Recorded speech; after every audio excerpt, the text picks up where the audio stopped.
Abre aí a sua espada no livro de 2 Coríntios. Não é Coríntios, tá? Tinha uma pessoa que subiu aqui e falou: abre o livro no livro de Coríntios. Eu falei: é forte. Corinthians é um clube, né?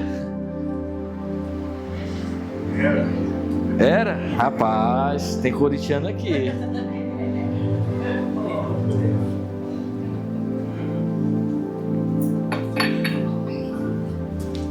Segunda Coríntios, capítulo 4, versículo 16.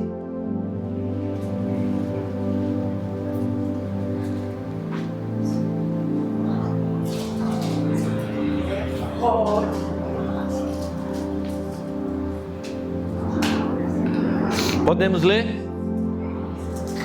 2 Coríntios, tem 1 Coríntios, é a segunda. Coríntios, capítulo 4, a partir do versículo 16.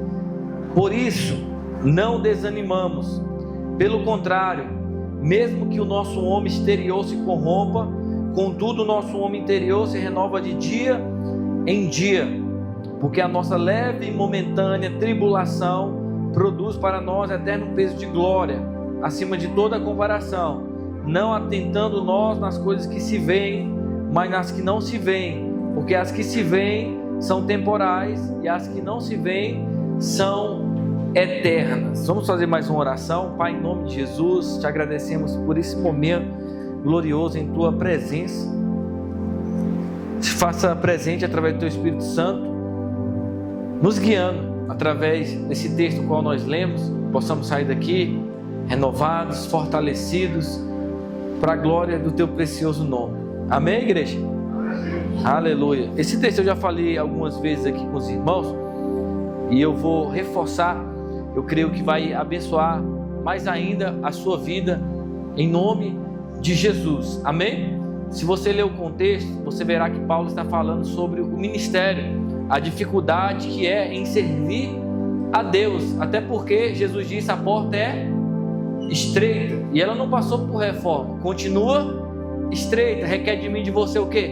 Esforço contínuo. E recapitulando o que eu disse, se você ler o contexto, o apóstolo Paulo vai falar que em tudo somos atribulados, porém não angustiados, perplexos, porém não desanimados, perseguidos, porém não desamparados, abatidos, porém não destruídos. Em outras palavras, pancadas de todos os lados. Eu não sei se você já percebeu, pelo fato de você decidir servir a Deus, buscar a Deus, às vezes vem confusão da onde você menos espera, mas isso é um bom sinal, porque você está no caminho certo, em servir a Deus, irmão. Entenda isso. Pelo fato de você estar aqui dentro, não significa que você ficará imune de dificuldade, de pressão, de tribulação. Pelo contrário, é aí que você tem que cingir os lombos e, em meio às pancadas, continuar servindo a Deus.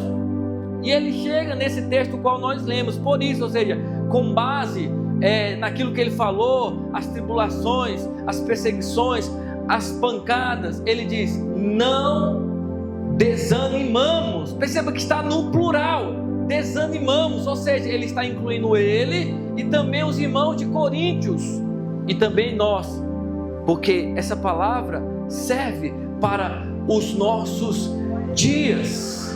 Não desanimamos. Essa palavra desanimamos vem do verbo desanimar, que significa perder a coragem, a vontade, o ânimo e esmurecer, desencorajar ou ficar sem motivação. Agora, preste atenção, um mal desse século que é considerado a depressão, você sabia disso? Olha o que significa essa palavra. É um transtorno de saúde mental sério e comum que causa mudanças duradouras no humor, como tristeza profunda, perda de interesse e energia, que interfere na vida diária. Ou seja, a pessoa fica literalmente desmotivada, sem ânimo para nada. E é sobre isso que eu vou falar nessa noite, irmão. Porque às vezes você pensa: eu sou homem de Deus, eu sou mulher de Deus, eu tenho fé em Deus, e glória a Deus por isso, mas a palavra está sendo direcionada justamente para aqueles que têm fé em Deus, para aqueles que estão aqui buscando o Senhor. Em outras palavras, é possível uma pessoa estar aqui dentro, porém desanimada. Porque se você não vigiar, o desânimo entra na sua vida de uma forma discreta que você nem percebe e se esconde atrás de uma roupa bonita, de um penteado bonito, de uma maquiagem, às vezes até da Bíblia. Quantos pastores estão ministrando, porém desanimados, no estado de depressão profunda? Quantos obreiros e líderes estão servindo, porém desanimados? Quantos membros estão congregando, porém desanimados? Até chegam nesse ambiente, mas empurrando pela barriga. Não tem uma atitude semelhante à de Davi, um homem escrito como segundo o coração de Deus. Alegrei-me quando me disseram: vamos à casa do Senhor. Irmão, não responda, mas como é que está o seu ânimo para com Deus? Você está animado com o Senhor?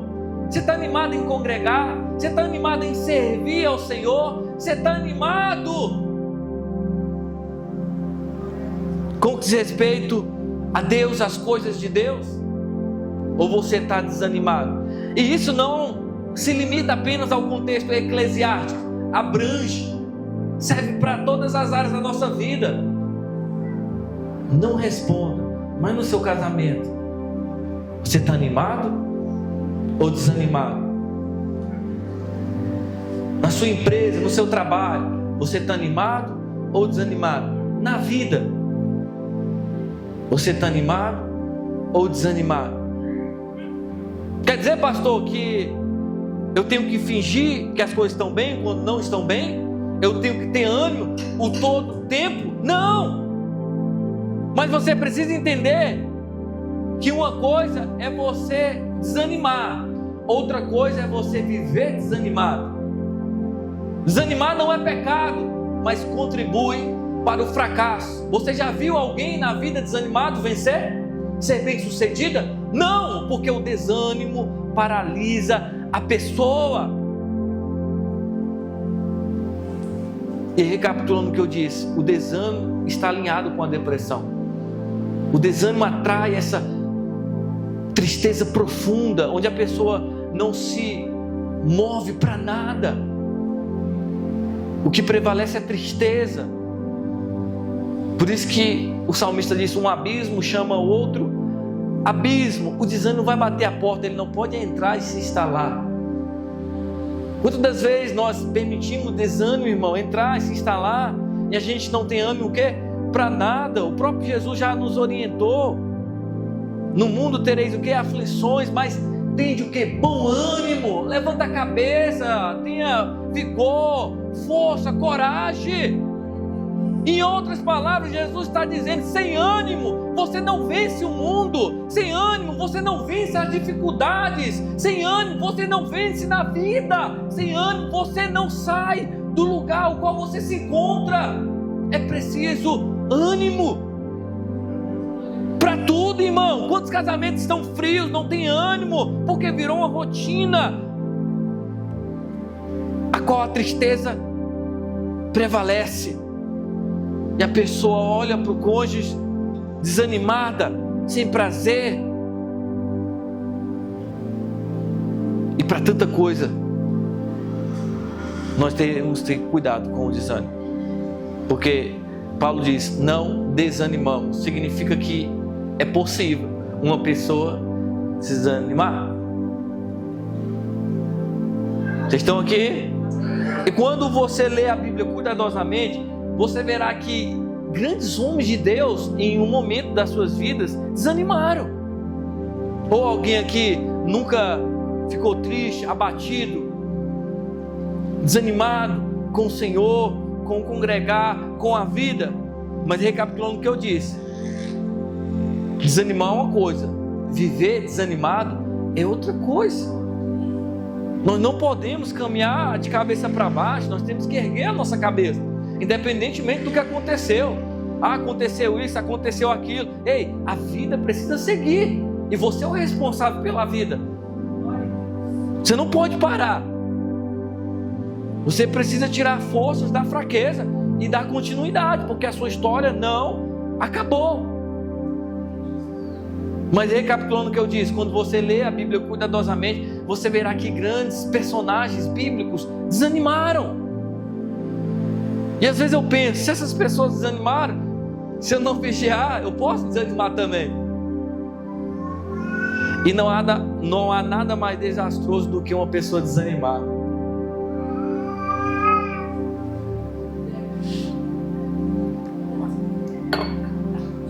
E ninguém melhor do que o inimigo que deseja que você seja essa pessoa desanimada, triste, abatida. Deus quer que tenhamos um sorriso no rosto. Mas recapitulando o que eu disse, às vezes o desânimo se esconde até atrás de um sorriso. Eu posso sorrir e mesmo assim ainda ser uma pessoa desanimada. Quantas pessoas nesse mundo digital, tiram a selfie, seja forte e corajoso, na outra semana tira a vida? Quantas pessoas tiram uma foto com um casal, na outra semana se separa?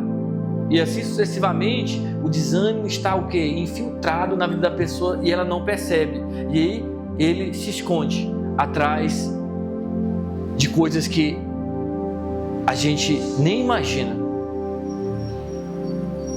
Talvez você está aqui hoje, mas você sabe como é que você está por dentro. Mas Deus tem renovo para a sua vida. Eu vou repetir, Deus tem renovo para a sua vida. Amém? Os filhos de Deus eram para ser as pessoas mais felizes do planeta. E isso não significa que não haverá problemas. Pelo contrário, sim, mas a alegria que vem através do Espírito Santo deveria nos dominar ao ponto de colocar o desânimo para correr e prevalecer a verdadeira alegria que vem do Espírito Santo. Por isso que em Isaías, quando Jesus diz: o Espírito do Senhor Deus está sobre mim, o qual me ungiu para pregar as boas novas aos quebrantados de coração, a proclamar a libertação aos cativos, nesse mesmo contexto ele diz que haverá um óleo de alegria em vez de angústia, veste de louvor em vez de um espírito abatido. Aleluia. Eu creio que eu estou diante de pessoas animadas. Amém? Aleluia. Glória a Deus. Sabe, irmão, chorar às vezes não vai resolver nada. Lembra de Davi? Quando a cidade de Ziclag foi saqueada, levaram as mulheres, levaram as crianças, levaram os alimentos, levaram tudo. E as pessoas começaram a dizer: nós vamos apedrejar Davi. E o homem começou a chorar, ficar amargurado, mas não resolveu nada. A Bíblia diz que ele se reanimou no Senhor seu Deus.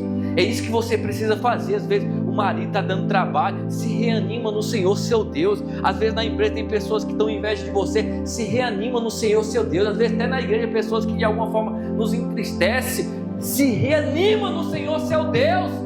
Coloca a sua expectativa no Senhor. Amém? Glória a Deus. Mas o exemplo que eu quero pegar para a gente trabalhar nessa noite é Elias. E quando você a história de Elias, irmão, é algo muito forte, porque poucas pessoas fizeram o que Elias fez, fazer fogo descer do céu. E tantas outras maravilhas da parte de Deus através desse homem. Mas a Bíblia nos diz que Elias era um homem semelhante a nós. Tinha sentimentos, fraquezas. Em um momento da sua vida ele permitiu essa fraqueza dominá-lo ao ponto dele ficar desanimado, literalmente. Vocês já ouviram falar de Elias? Se você puder colocar aí na tela, 1 Reis, capítulo 19, a partir do versículo 1, deixa aí congelado, por favor, vou criar só uma base aqui. Se você ler o contexto, você verá que Elias desafiou 450 profetas de Baal. Na verdade foi 850 profetas no total que Elias matou. E o desafio é: o Deus que responder com fogo, esse é o Deus verdadeiro, é isso que nós vamos seguir. E a Bíblia diz que os profetas de Baal clamaram o seu Deus, eles se cortaram, eles passaram um tempo e nada aconteceu. A Bíblia diz que aproximadamente 30 segundos, irmão, Elias orou. Imagina, uma oração de 30 segundos, o céu se abriu. E o fogo desceu, consumiu o holocausto. Que maravilha! E Elias mata os profetas. Mas no versículo 1 do capítulo 19, olha o que está escrito. Ele fica alarmado por conta de uma ameaça. Acabe era o rei de Israel, né? Fez saber a Jezabel tudo quanto Elias havia feito e como matar a todos os profetas à espada. Ao versículo 2. Então Jezabel mandou um mensageiro a Elias e dizer: façam-me os deuses como lhes aprouver, se amanhã a estas horas não fizer eu a tua vida como fizeste a cada um deles. Ela está falando, ó, da mesma forma que você matou os profetas de Baal, amanhã eu vou matar você. Essa foi a ameaça. Ao versículo 3. Temendo, pois, Elias levantou-se para salvar a sua vida, se foi e chegou a Beceba, que pertence a Judá, e ali deixou o seu moço. Ó o verso 4. Ele mesmo, porém, se foi ao deserto, caminho de um dia, e veio e se assentou debaixo de um zimbro e pediu para si o que, a igreja? E diz: basta, toma agora, ó Senhor, a minha alma, pois não sou melhor do que os meus pais. Eu entro dentro daquilo que Deus quer tratar conosco essa noite, irmão. Eu vou falar alguns sinais que revelam que a pessoa está desanimada ou depressiva. Mediante esse texto de 1 Reis, capítulo 19, daqui a pouco nós vamos ler mais alguns versos e voltarmos para 2 Coríntios 4, 16, para concluirmos a mensagem. Portanto, preste atenção em nome de Jesus. Amém! Eita glória! Aí a Beca está animada, acelerada, aí não para, velho. Aí desando passa longe. Mas é correr, misericórdia, mas ali é o ânimo em criança, né? Nem em pessoa. Amém, pessoal? Vocês estão animados? Amém, glória a Deus. A primeira coisa que Elias fez, ou melhor dizendo, o primeiro sinal que revela que uma pessoa está desanimada ou depressiva é o isolamento.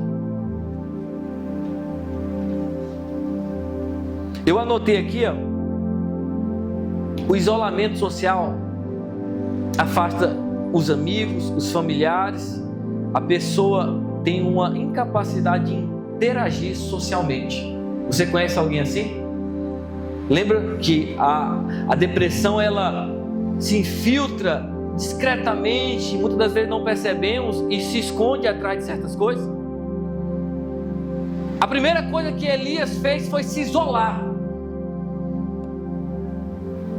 O inimigo, ele não age na sua vida quando você está em bando, quando você está em maioria.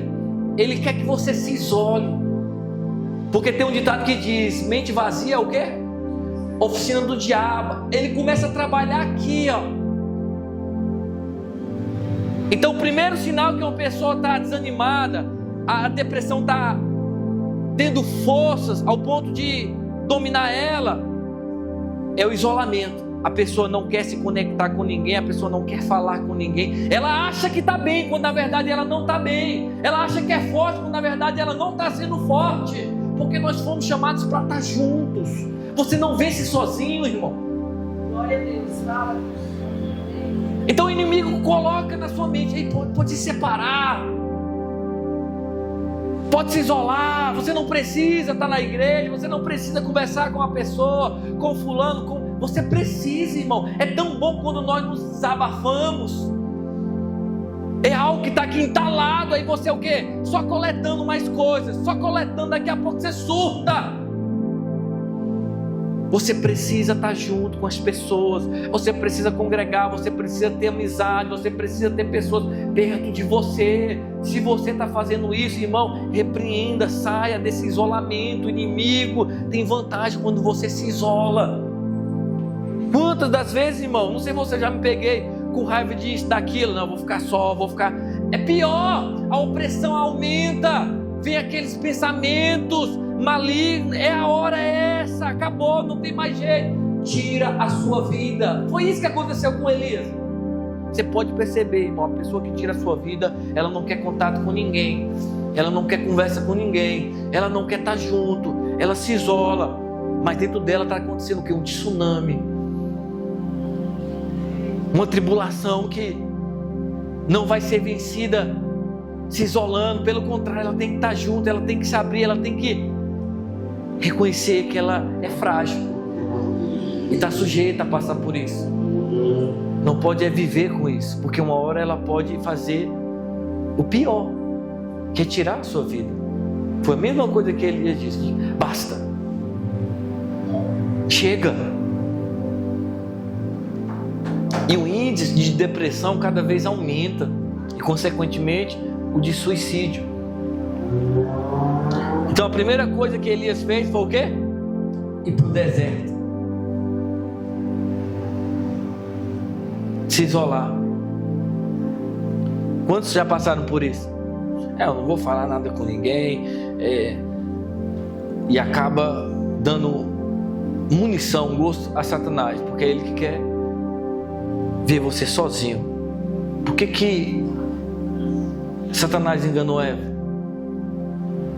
Ela estava sozinha.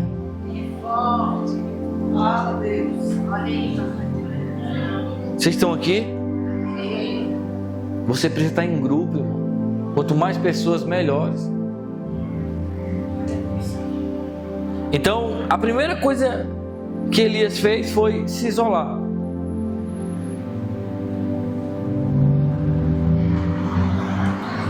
Em seguida, o texto vai dizer, ele pediu para si o quê? A morte, é o segundo sinal. Ou seja, a pessoa perde o interesse de viver. Já teve esse sentimento? A vida não tem mais graça? É o inimigo te atacando. Elias passou por isso. Basta, eu não quero mais viver. Para mim acabou. Eu quero morrer. O terceiro sinal: ficar por muito tempo dentro do quarto e dormindo. Foi isso que Elias fez. Ele foi para o deserto, ele se isolou, depois não queria mais viver e dormindo, trancado. E ele não está falando de um sono apenas natural, um sono espiritual. Por isso que a Bíblia diz: desperta, ó tu que dormes. Agora, o sono faz parte do descanso. Todos nós somos merecedores, né? Hoje mesmo foi corrida acordar de manhã. Eu particularmente acredito que os irmãos também tiram um cochilo na parte da tarde. Não é pecado você dormir. Pecado é você viver dormindo. Tem pessoas que dormem de manhã, dormem à tarde, dormem à noite, dormem de madrugada. E eu não estou falando de um sono apenas natural, de um sono espiritual. Tem pessoas que não acordam para a vida, não acordam para o chamado. E o diabo trabalha na mente da pessoa ao ponto dela ficar num estado de depressão, porque a depressão não é só externa, é interna. Às vezes você não está parado naturalmente falando, mas espiritualmente você está travado. Você não anda, você não exerce seu chamado, você não migra para aquilo que Deus tem para a sua vida, porque o desânimo está lá. E a pessoa só vive dormindo. É igual o Zé Colmeia. É o urso, mas gosta de dormir. Vocês estão aqui? E o quarto sinal, eu estou pegando base do texto de 1 Reis capítulo 19. Se você ler, vai estar tudo isso lá. Amém? Um sentimento de não ser digna. Elias passou por isso. E você precisa vencer, porque tudo isso é aqui. Eu lembro do jardim da mente? Através de uma renovação da mente, como a Cat já falou aqui, irmãos. E não é fácil, porque somos atacados. E o diabo mente. Ele vem com setas as quais te coloca para baixo, dizendo que você não é digno. Irmão, um pecado, ou pecados mesmo, erros seus não vai te definir.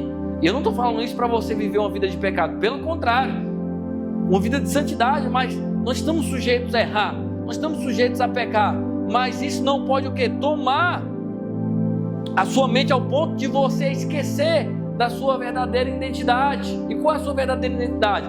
Filho de Deus, filha de Deus, amado. Amado, se você está aqui, irmãos, é porque Deus ainda tem um plano para a sua vida, Deus tem um propósito, ou seja, não é o fim, não acabou, porque em meio às crises as quais às vezes nós temos, com respeito à nossa identidade, à nossa filiação, Deus está presente.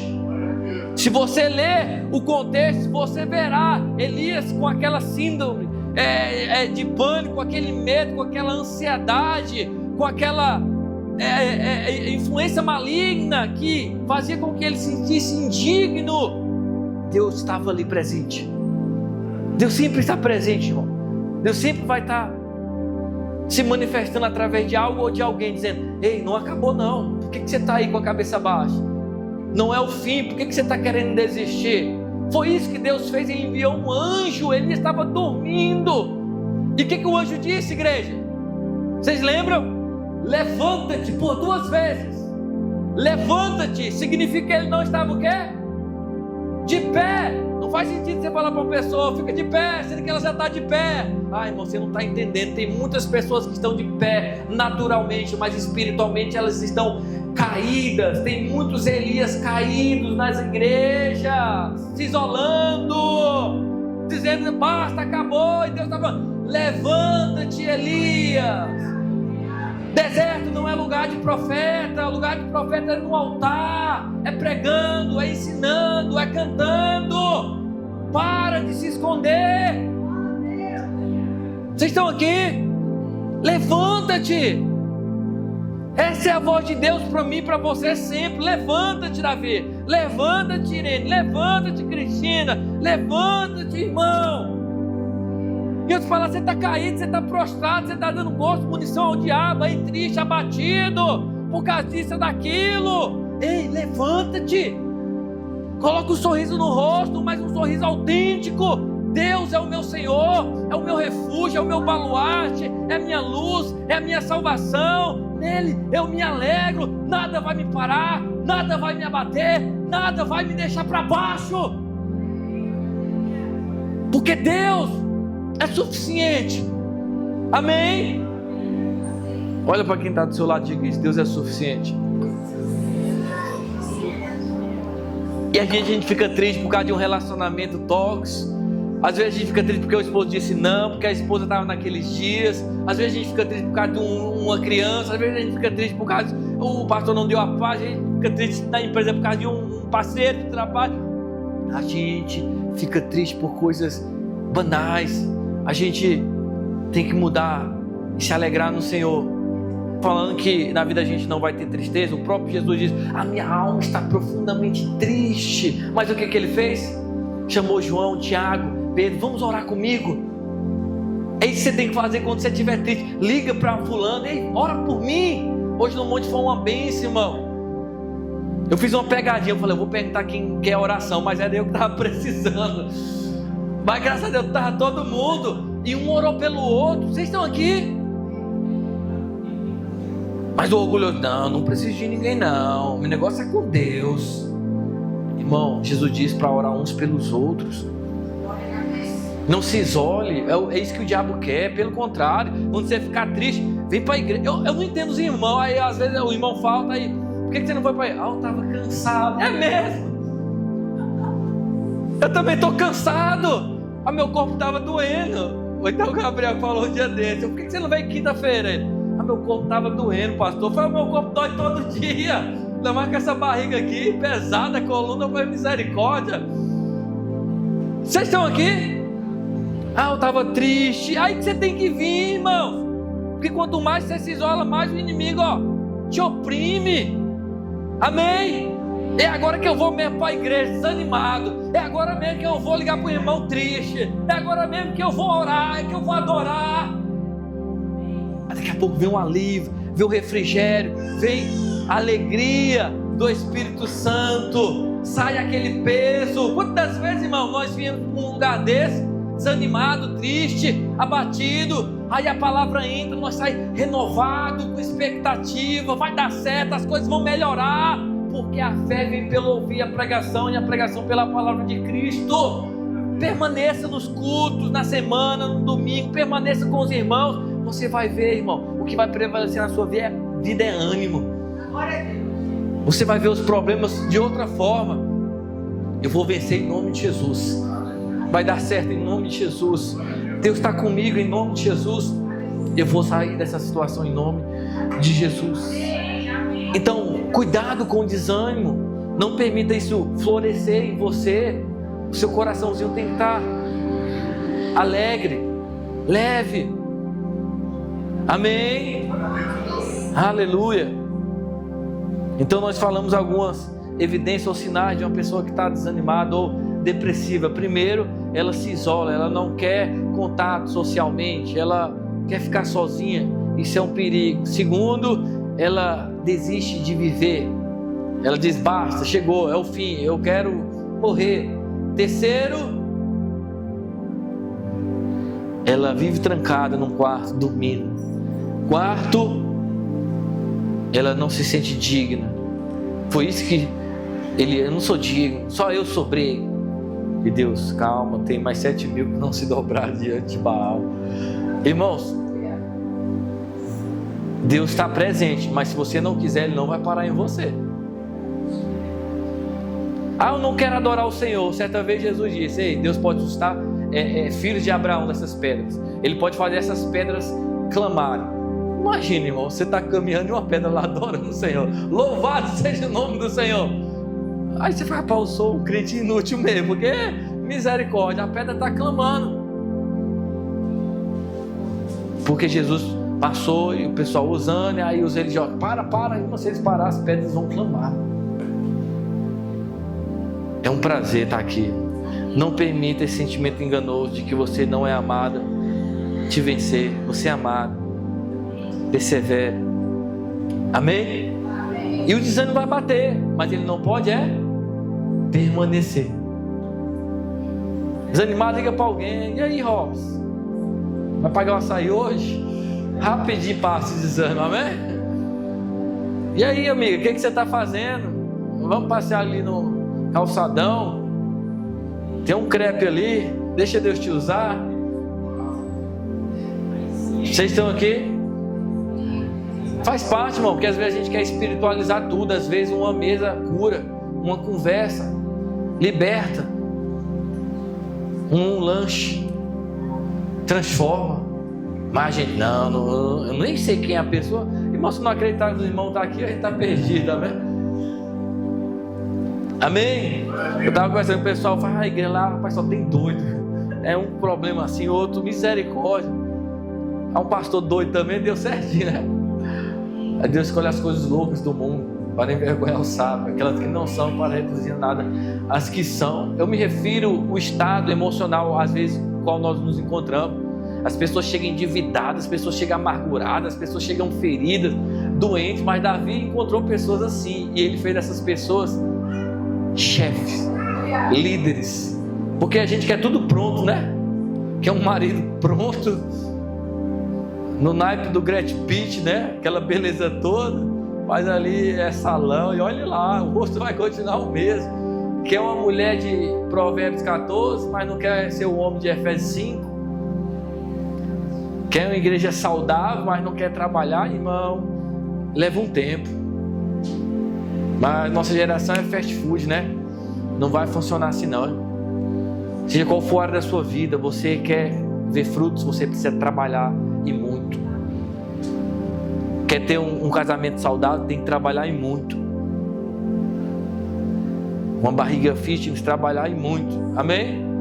Aí é uau, é dog, é casamento, é estrogonofe, surubim, capa-capim. Vocês estão aqui? Então, pessoal, é preciso ter cuidado com o desânimo. E voltando para o texto que nós iniciamos, Paulo disse: por isso não desanimamos. Se a ordem é para não desanimar, significa que nós temos que ter ânimo, coragem. Por isso que em certos lugares da Bíblia você verá Deus falando: seja forte, porque a vida não é fácil. Se fosse fácil não precisaria de coragem, de força. A vida é uma luta.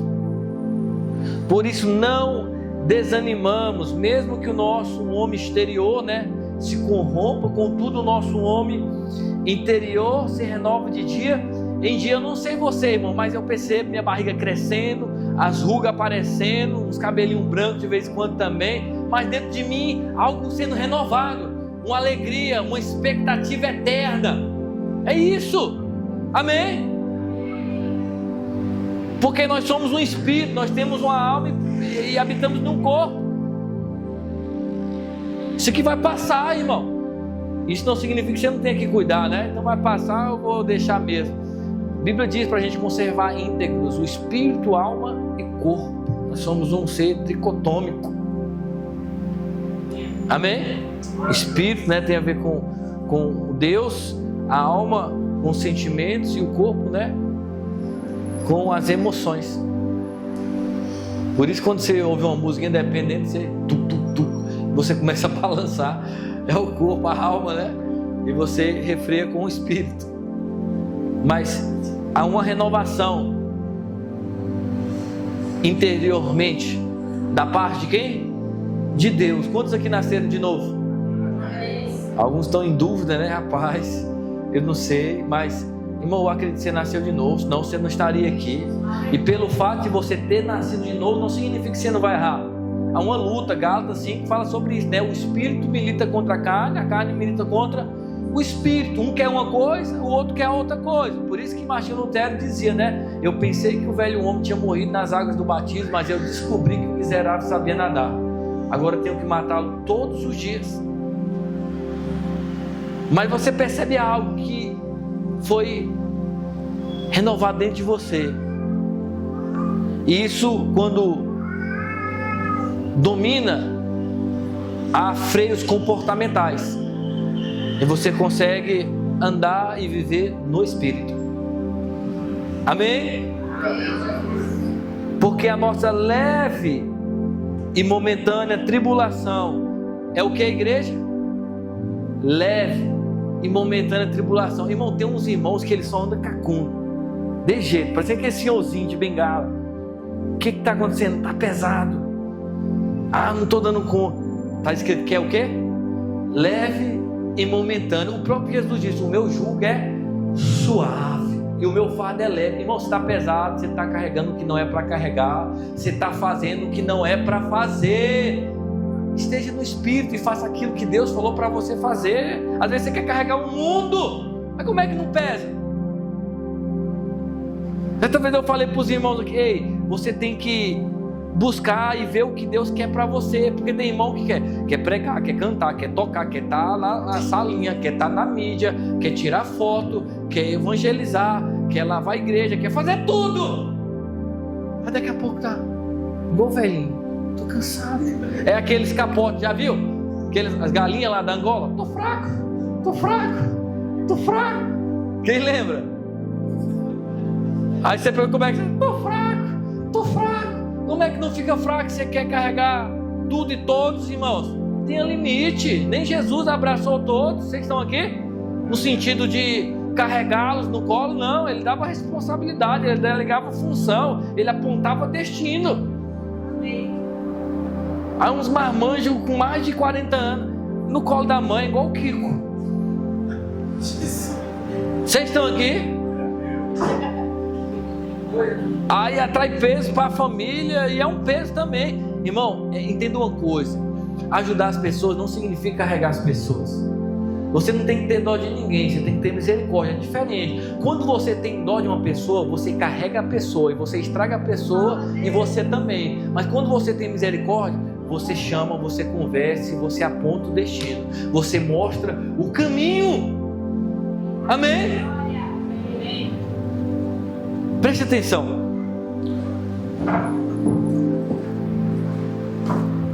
Faz favor aqui. Faz favor aqui, Agnes, Dudu. Amém? Oh, glória. Bezerrinho bonito, né, pessoal? Crescendo, né?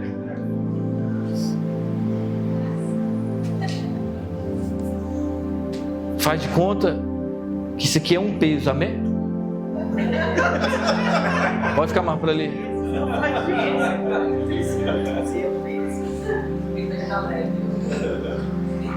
Esse aqui é outro peso. Isso aqui é mais um peso. Sobe aqui na minhas costas. Pode subir, mas devagar. Misericórdia. Ó, é um peso, mas dá para carregar. Porque a Bíblia não fala que não vai ter peso. Jesus diz: o meu jugo é suave, o meu fardo é o quê?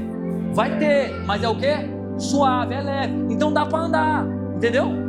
Dá para... Isso aqui simboliza o quê? As responsabilidades, os compromissos. É você vir para a igreja, enfim, mas tá dando para vir. Agora, se subir mais um peso, sobe aí.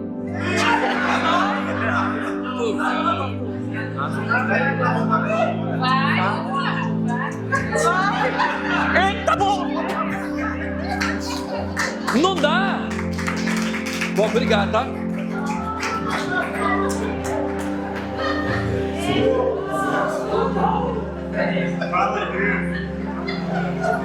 Agora vem aqui em cima, os três de novo. Pode vir os três. Amém. Olha o que a Bíblia diz lá em Hebreus capítulo 12. Coloca aí, por favor. Versículo 12. O capítulo 12 é o versículo 2, se eu não me engano. Preste atenção. Isso aqui são pesos, amém? Não, versículo 1. Portanto, também visto que temos a rodear tão grande número de testemunha, desembaraçando-nos de quê? Desembaraçando-nos de todo? Vai pra lá, moço. Vai pra lá. Sai, encosto. Você está desembaraçando. Seja sincero. Você sabe o que tem sido um peso na sua vida? Tem relacionamento que é tóxico. A mulher fica lá, sabe que é um peso, mas continua, é igual o ditado, é mulher de malandro, gosta de apanhando. O homem agride verbalmente, o homem agride fisicamente, mas quer continuar com aquele peso. E vice-versa, às vezes é a mulher que bate no homem, né? Mais feio ainda. Vocês estão aqui? Às vezes é um peso com respeito a coisas que não era para você carregar e você insiste. Você tem que desembaraçar, você tem que colocar, porque ele está dando um exemplo que a nossa caminhada é semelhante a uma maratona. Você precisa correr. Como é que você vai correr com esse tanto de peso nas suas costas? Não vai dar certo.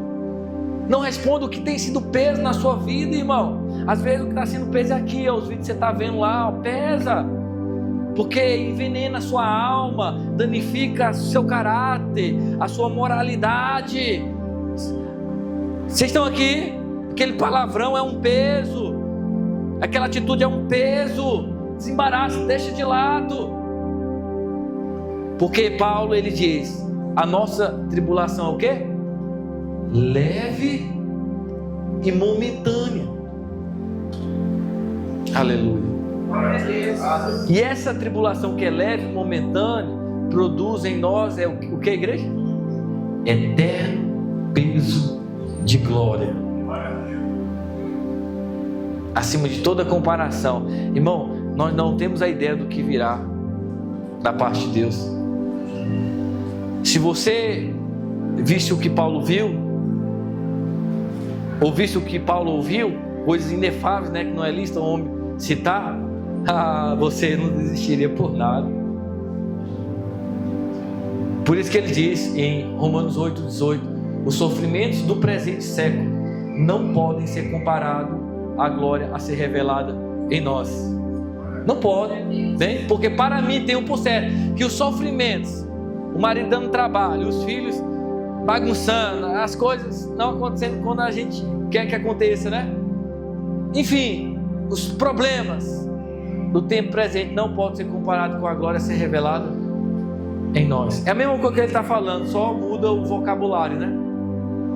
eterno peso de glória, acima de toda comparação. Aí no versículo 18, para nós finalizarmos, Paulo nos orienta assim, não atentando, ou seja, não focando nós nas coisas que se veem, mas nas que não se veem. Por quê, Paulo? Porque as coisas que se veem são temporais, e as que não se veem são eternas, irmão, passa rápido. Daqui a pouco chega o quê? A verdadeira vida, que é a eternidade, que é na presença do Senhor, ou num lugar sombrio, onde a Bíblia descreve como lago de fogo. Então a gente precisa estar aqui, mas ao mesmo tempo estar lá, com os pés na terra, mas com o coração no céu. Por isso que em Colossenses 3, versículo 5, ele diz: se você ressuscitou, se você nasceu de novo, se você é uma nova criatura, busca as coisas lá do alto, pensa nas coisas lá do alto e não nas que são aqui da terra. Mas muitas das vezes nós estamos o quê? Focados nas coisas da terra. Nós estamos atados com as mãos e os pés nesse mundo que não vai levar a lugar nenhum, irmão. É temporário, é passageiro, tudo é vaidade. Às vezes você corre desenfreadamente daquilo que você não trouxe, daquilo que você não poderá levar. Paulo diz: nada trouxemos para esse mundo e nada podemos levar dele. E você vai estar diante daquele que prometeu a eternidade, e ele vai perguntar o que você fez na sua vida. Lembra do filme Gladiador? O que fazemos em vida ecoa na eternidade. É tempo de focar nas coisas que realmente importam, o Rei dos céus. Amém? Então, primeiro ponto, não desanimar. Segundo, entender que aquilo que Deus nos deu é leve e momentâneo, produz para nós eterno peso de glória. Terceiro, focar nas coisas que não vemos. Mas nós temos o que? A tendência de focar apenas no que nós vemos, aquilo que é palpável, aquilo que sentimos, porque estamos muitas vezes na alma. E a Bíblia nos chama para estar no Espírito. Às vezes sua visão espiritual está travada. O próprio Elias, ou foi Eliseu, quando estava descansando e o seu auxiliar acordou, se eu não me engano, na cidade de Dotã, e os inimigos, arrodearam a cidade, e eles desesperaram: Senhor meu, acabou. O que está acontecendo? Cercaram a cidade, é agora que vão nos matar. E ele diz: calma, mais são os que estão conosco do que os que estão com ele. E diz: Senhor, abre os olhos dessa criatura, porque ele não está vendo o que eu estou vendo. Busca a Deus e Deus vai te mostrar coisas que você ainda não viu. A Bíblia diz que o que olhos não viram, ouvidos não ouviram, jamais penetrou no coração humano, é o que Deus tem preparado para aqueles que o amam. Aí no versículo 10 diz que Deus nos revelou pelo Espírito. É pelo Espírito, não é pelo sentimento, não é pela emoção, é pelo Espírito. Se você buscar, Deus vai mostrar o reino. Não está escrito em João 3?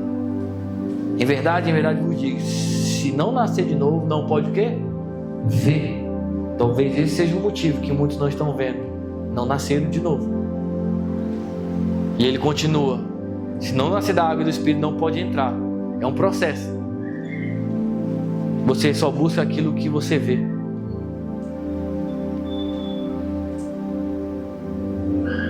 E eu creio que se você está aqui é porque você tem uma expectativa divina, eterna. Eu quero me desprender desse mundo. Eu quero mais de Deus. Eu quero me fortalecer espiritualmente. Eu quero focar nas coisas que não se veem. Não é loucura, irmão? Num domingo, 19 horas aqui, adorando um Deus que nós não vemos, acreditando numa palavra que foi escrita mais de 2000 anos atrás. É o Espírito nos convencendo. Porque alguém aqui viu Jesus morrer? Não. Ressuscitado? Não. Então por que você está aqui crendo? O Espírito testifica o nosso Espírito. Isso é verdade. Embora você não veja com seus olhos naturais, mas dentro de você é uma convicção: o Rei está voltando, o Rei não há de se manifestar, e eu não vou parar. Eu não estou vendo com os meus olhos naturais, mas espiritualmente eu estou enxergando Jesus, o Filho de Deus, em breve voltará e me levará salvo ao seu reino celestial. Amém? vale a pena perseverar. Portanto, vence o desânimo, porque ele vai bater a porta todos os dias, mas não permita ele entrar, não permita ele se instalar, não se isole, pelo contrário, esteja junto e misturado para a glória de Deus. Amém? Fica de pé no seu lugar em nome de Jesus. Eu vou orar pela sua vida. Amém?